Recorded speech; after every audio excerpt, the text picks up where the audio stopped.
I think this is the first genocide in history that was attempted while maintaining plausible deniability.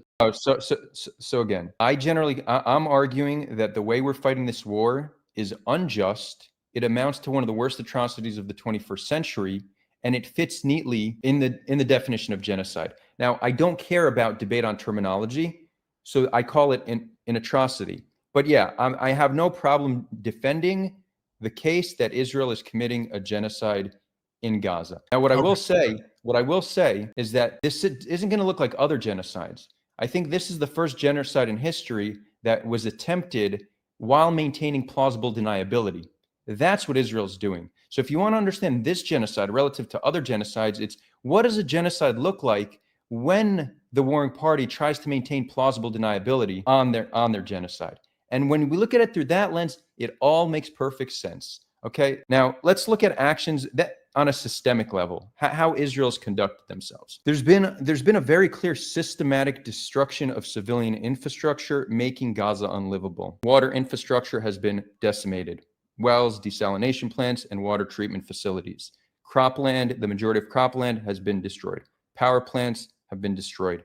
Only 12 out of the 36 hospitals in Gaza are currently operational, and even those are partially operational. We said we're going to starve Gazans, and for months at a time, we have not let aid in. That too amounts to a war crime. The way to get people to voluntarily leave is to destroy their way of life and to put them at grave risk so they'll leave. Another incentive is to punish the population so severely that they would never want to do something like this again, or that Hamas would think twice before doing something like this again. Now, I would say if you want to cause this much death and destruction, and the numbers are 4 to 5% of the civilian population have been killed, a higher rate of children have been killed out of any conflict since the Rwanda genocide. And the way I calculate rate is children killed per 100,000 per year, highest rate since the Rwanda genocide, and almost certainly the highest civilian to combatant ratio in the 21st century as well. There's such a clear cost, not just to the civilian life in Gaza, to us, to our own people, to our reputation,